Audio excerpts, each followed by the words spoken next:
If you're anywhere near the AI development space, you have definitely heard the buzz lately about agent skills. They are the new kid on the block for sure, and there's a lot of chatter about them being here to replace the veteran Model-Centric Programming, or MCP. But is that actually true? Well, let's dig in and find out.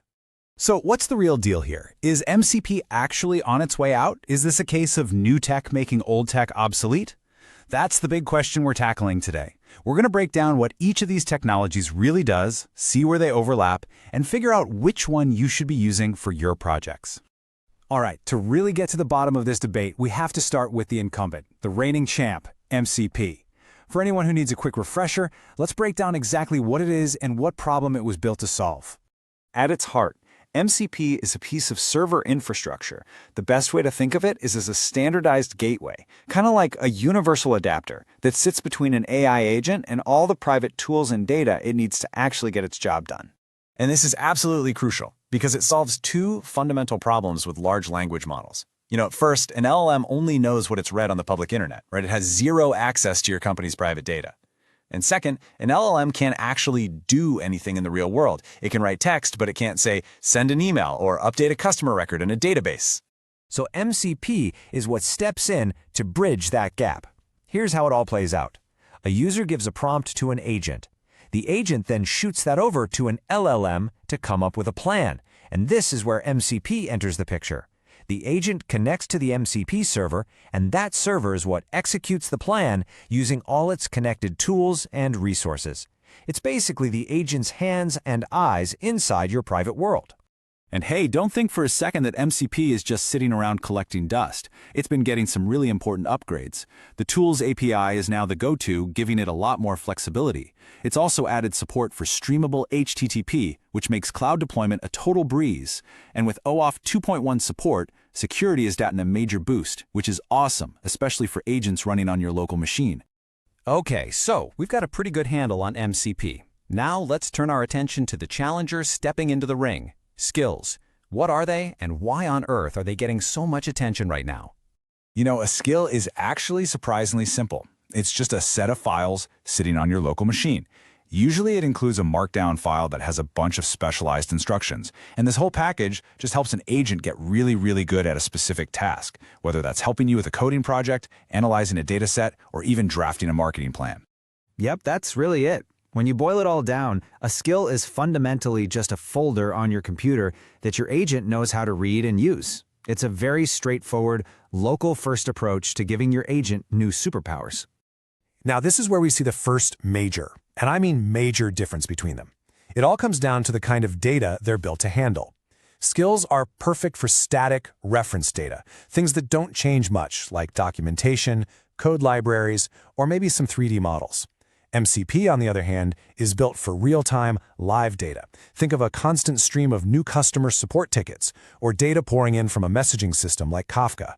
So, if they handle different kinds of data, what's all the fuss about? Why is there even a debate?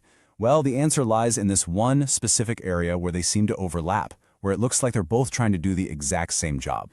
The whole tension, the entire confusion, really sparks to life in one very specific, very popular scenario: local coding agents. If you ever use an agent to help you code on your laptop, this is the exact environment where the lines between skills and MCP start to get really blurry.